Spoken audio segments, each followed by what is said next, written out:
imika waxa ilaahay mahadiya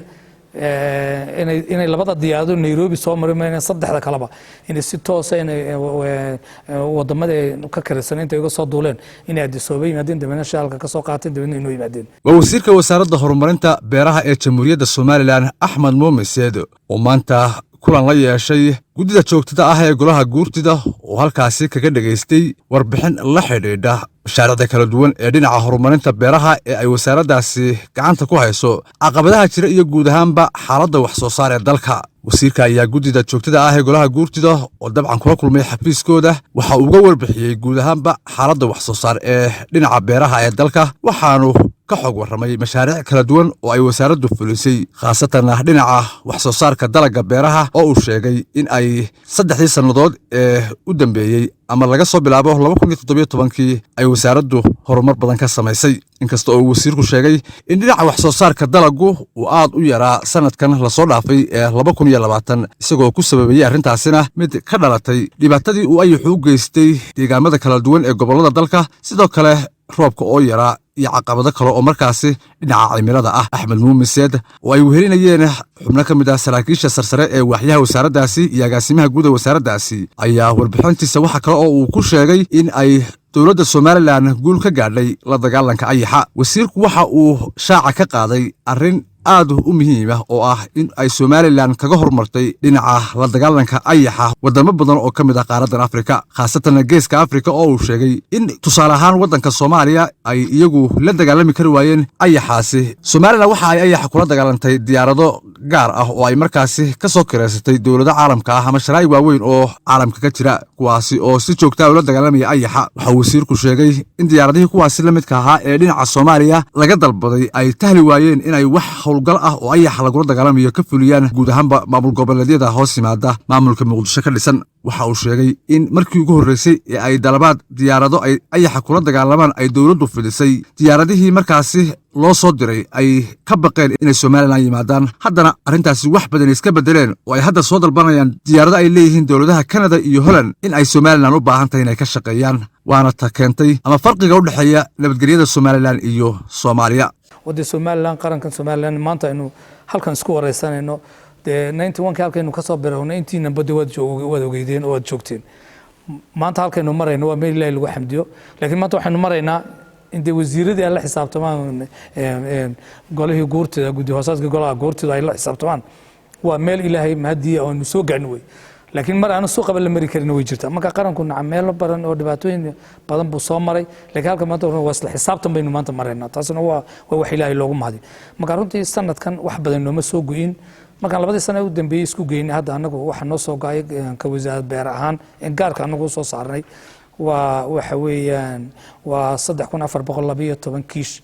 waa 600 kiish oo haruura 600 kiish oo haruura 473 geleya oo iyaduna geleya noogu soo baxday 2260 kiish oo iyaguna qabadi marka 3412 kiish baan intii aan imika soo saarkayga ahaa aan soo saaray waxaan jecelnahay kulli arbacada sawirgal noqoto oo diyaar noqdaan inaan ku wareejino qolada kaydka raashinka oo runtii markii hore markaad wax soo saarayso inaad doonayso inaad wax kayso waa weelkii samaysato marka markii hore waxaan neeyay joojiyay inaan meel aan dhigna aan wayni jirin laakiin imika waxa la sameeyay bakhaaro aad u waaweyn bay xukuumaddu ka dhistay laba meelood aan wasteynay wixii galbeedkaana Gabil baan ugu talagalnay wixii barigaana Burco marka kii Gabil uu dhamaaday saaga xaaritaankii baan wadnaa bay igu yiraahdeen marka hadii arbacada noo soo gasho qolada waxaan ku wareejinaynaa Faysal Ali Sheekh dibadna isaga ka idin doona dibadna wixii loogu si ay dawladdu marka ugu talagasho loo isticmaali doona marka laba shay baa marka sanadkan waxoogaa hoos soo dhigay mid roobkaas ahayd midna ay habayd runtii ay xusanadadii hore wuxuu ahaan jiray shay markuu ina soo maro muddooyinkii aan muxuu ahay garaadaysanay intuu maanta oo kale ina soo maro hawada qariyo ama dego berri ina dhaafi jiray laakiin sanadkan maanta baalkaas dhinac nooma dhaafin Soomaaliland waxay noqotay iyo wadamadan jaarka nahay laakiin anagu waxaan noqonay meesha qura ee dhibaatada ugu badan u geystay baynu noqonay Soomaaliland nahay wuxuu bilaabmay waxaan 14 bishii lixaad 2020 ayaanu bilownay balqaabkii waan la dagaalankiisa wuxuu noqday in qalabkii la hayo way wax hore aanu aragnay ma hayn markii horiisu saan ugu soo baxay waxaan isku yaacnay wasaaradda qalab ma oolin gaadiid ma oolin dibadna hay'adaha oo shaqaynta lahayn hay'adda fog oo kale ayaan degdeg u la xiriirnay dibadna waxay noo keeneen 6 baabuur oo nooca qabaalada iyo qalabkii lagu buufin lahaa saaran kuwii baan ku sii hawlgalnay haddana kuwii uu ka sii ballaadhay waxbay noo tiri waayeen 14 bishii lixaad 2020 ayaan isku dayay bal inaan diyaarada dalbano dhibaatooyinka inaga inta badan adduunku deynaysa waxa la oranayaa waa wadan aan aqoonsi lahayn insurance kuma jiraan diyaaradu way cabsoon jireen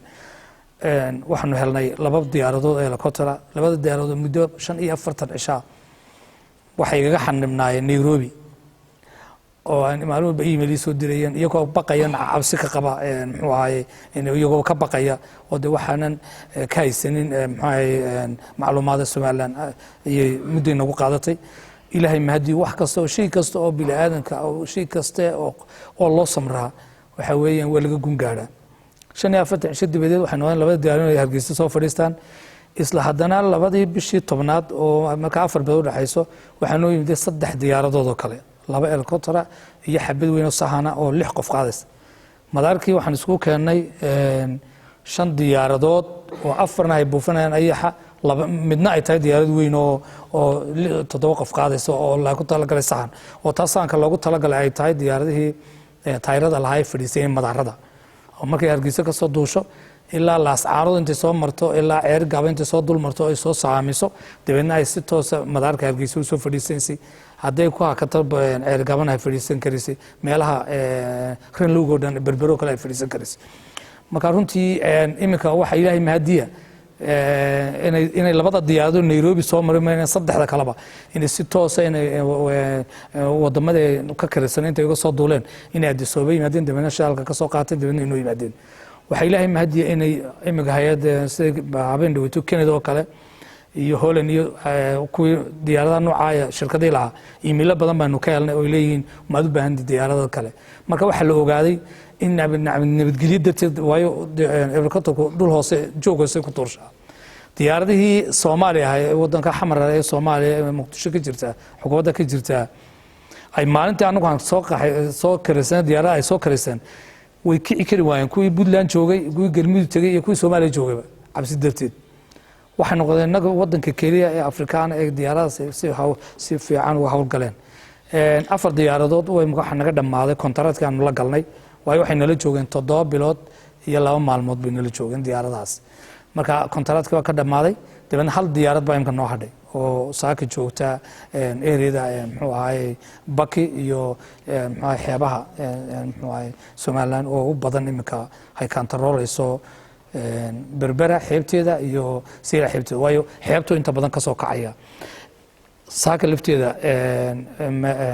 karoora iyo sheekh iyo intaas oo dhan waxa lagu sheegay korokortii 6 baabuur iyo waxa ku maqan muxuu ahaayay 4 baabuur oo kale ka daba dirnay oo shaqaalu saaran yihiin oo ilaa dhowr iyo 20 qof baa naga maqan oo ilaa gacanta ku ay ku kantaroolay ilaa imka naga ma tagin waana jiilaal oo xilligii roobka maaha waxaan u kantaroolnaa wax kale maahine beer roobaadkii waa laga soo hoyday oo ragga halkan fadhiya way wada garanayaan in beer roobaadkii laga soo hoyday beer biyoodii baa noo hadhay taasaan markaa iminkaana dagaalkayga ku jirna aan ka ilaalinaynaa inay iyaduna runtii dhibaatooyin gaadhsiiyo markaa saasaan ugu kantaroolnaa xeebaha saylac iyo lughayo iyo berbera oo runtii aan ku ilaalina